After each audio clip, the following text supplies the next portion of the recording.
There is a picture in one of my photo albums, a snapshot of one outside wall of a house that has just been painted a brilliant blue, a blue that is believed in some cultures to chase away unfriendly spirits. There's an opening in that wall for a window, freshly framed with new unpainted wood.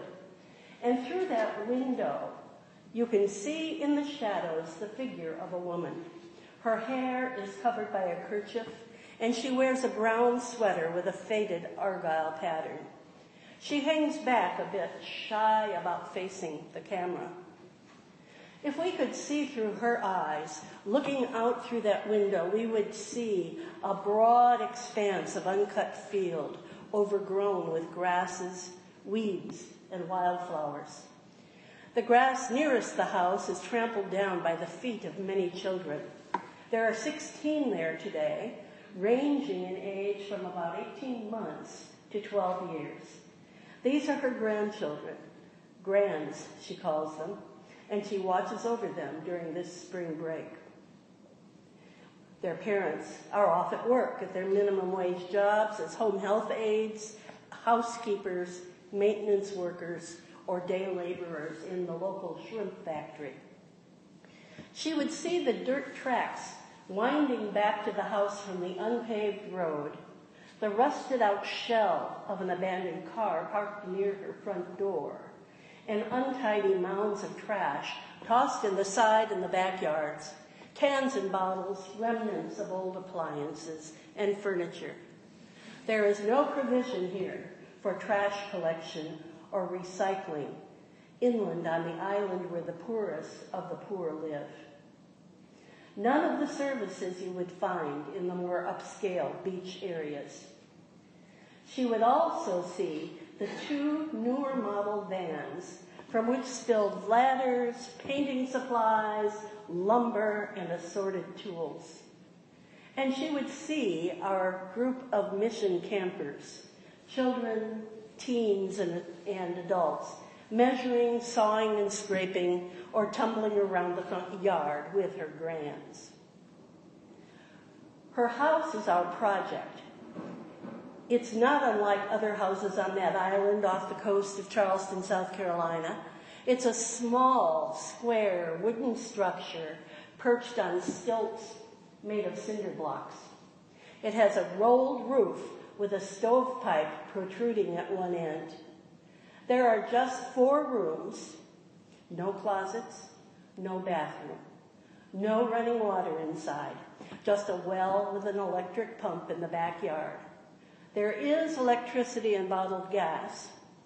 The only heat comes from a rusty, unsafe kerosene heater in the kitchen.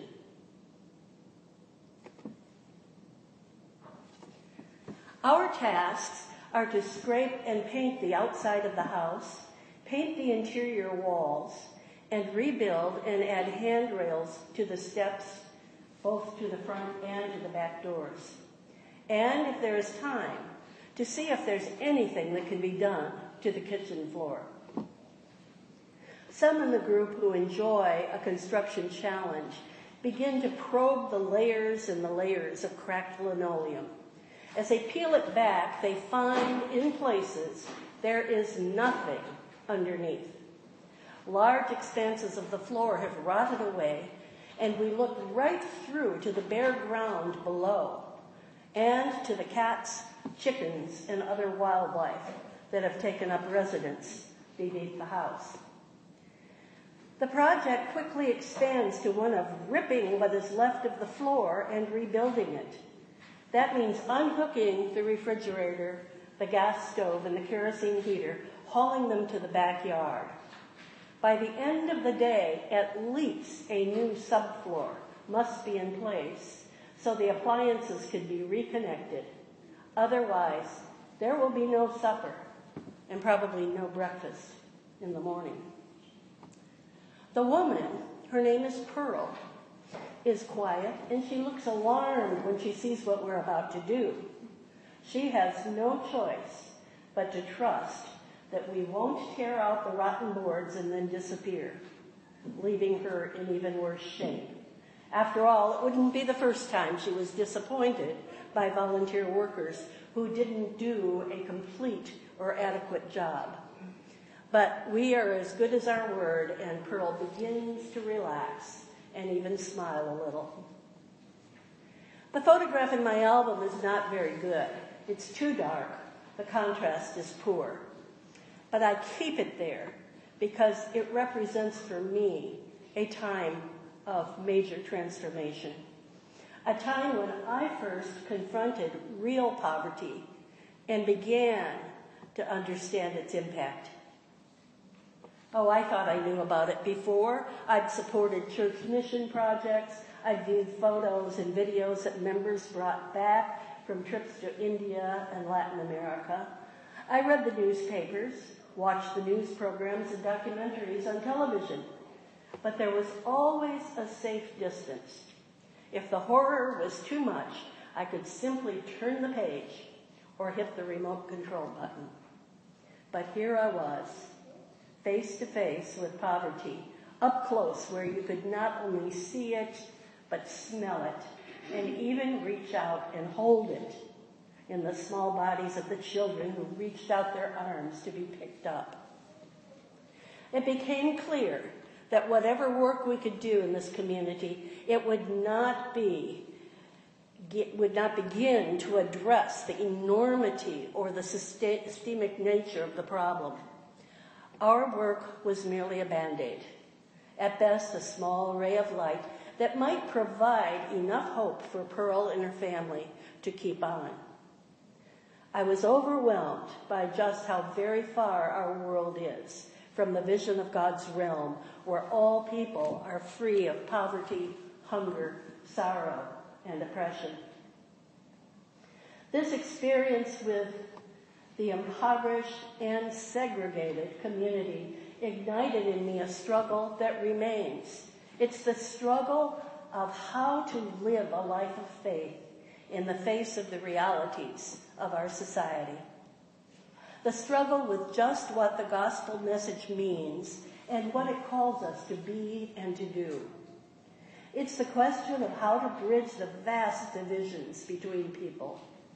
It's a struggle that I share with other colleagues who have been called to ministry in affluent and privileged congregations instead of serving on the margins of society.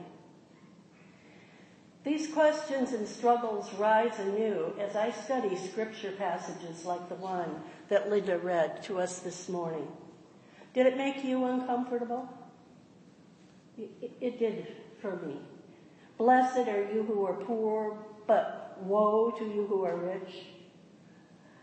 Blessed are you who are hungry now, woe to you who are full now. Blessed are you who weep, woe to you who laugh. Blessed are you when people hate you and when they exclude you, revile you, and defame you. Woe to you when all speak well of you. That one's always hard for clergy. Luke's account, known as the Sermon on the Mount, or Sermon on the Plain, shows Jesus and the 12 apostles coming down from the mountain after a night of prayer, meeting the multitudes on a level place. Jesus looks right into the eyes of the people, and he talks about real poverty, real hunger, real weeping, and being excluded and hated. There is no poetry or parable here, just simple, direct words.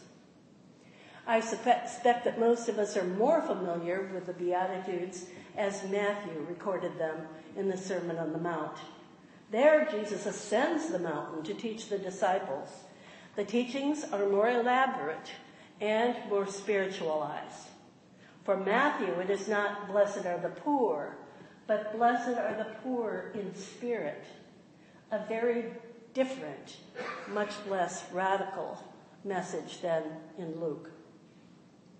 I confess that in my first thoughts about this text, I was thinking about a level playing field where those who have simply share with those who go without. But I discovered that Jesus does not simply level things out. He turns them upside down. Now, let us make no mistake. It's not the state of poverty, of hunger, or of alienation that are blessed here. All of these are contrary to God's purposes. It is the people who are oppressed who are blessed.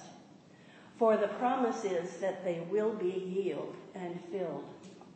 By the same token, it is not the state of wealth, status, and happiness that is condemned. It is those of us who are filled so full of worldly goods and rewards that we are unable to fully put our trust in God. How often, when things are going well in our lives, do we believe that we are in charge and that our lives and our successes depend only on our efforts? How often do we turn to God only when something goes wrong? When we find ourselves without our usual comforts and, at least for a moment, are more like those who are poor. Now, I do not believe that God calls every one of us to give up all our possessions to go out and work with the poor. What I do believe is that we are called to live in the questions and the tensions, to wrestle with them rather than turning the page or switching the channel. What I do believe is that we are called to examine our lives and question what is really important. And I believe we are called to remain open to the working of God in our lives and to the changes we may be led to make. I'm convinced that this is the kind of wrestling, questioning, and openness that has allowed so many to be called to minister to others. Think of the caring that goes on within this congregation by those who work with the food pantry as monthly volunteers and as leaders, with the knitting ministry, with women and friends, those who care for the sick and the shut-ins, and there are many more examples. Today we observe Black History Month at Grace Church. I hope and pray that it is not so much a celebration as it is an acknowledgement of the shameful blot on the history of our nation.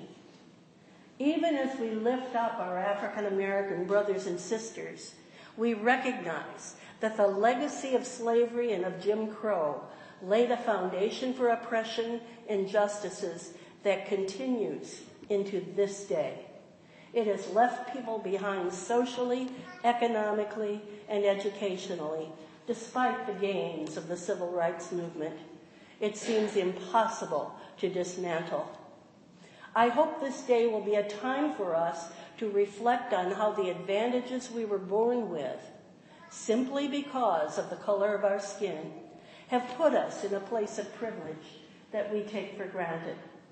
How it serves to perpetuate the inequities, even when we do not intend it, and especially when we are unaware of it.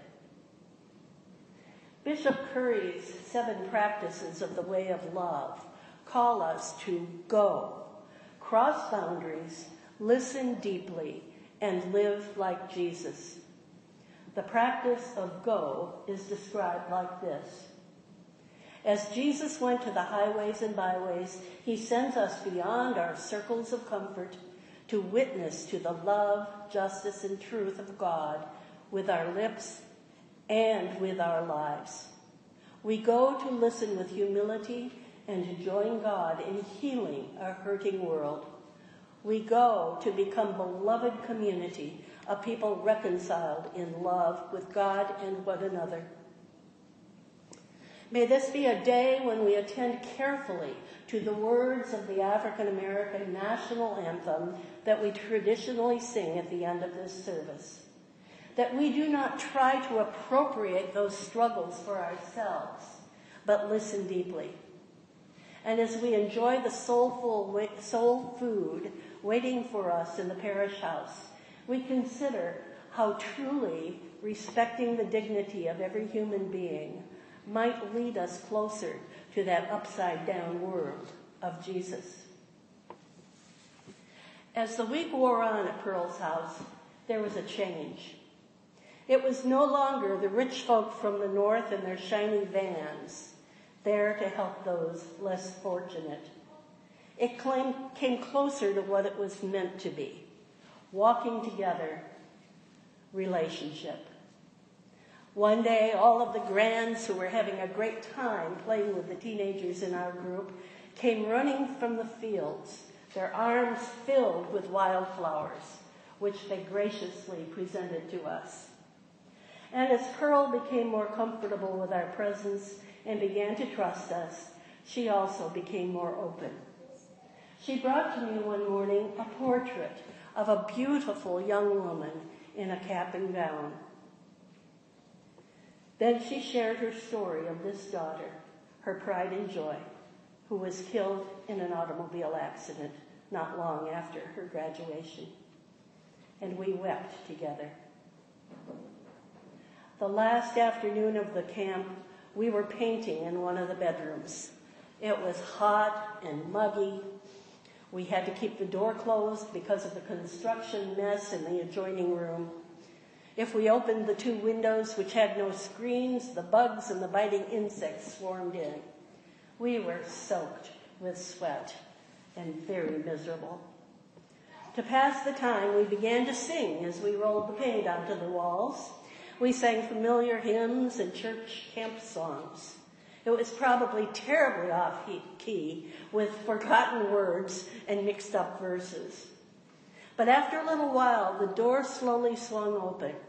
In came Pearl and her friend, and they joined their voices with ours. For those few moments, that small, cramped space seemed to open wide. The barriers were gone. We were together, looking into each other's faces and receiving the blessing of seeing the face of God. Amen.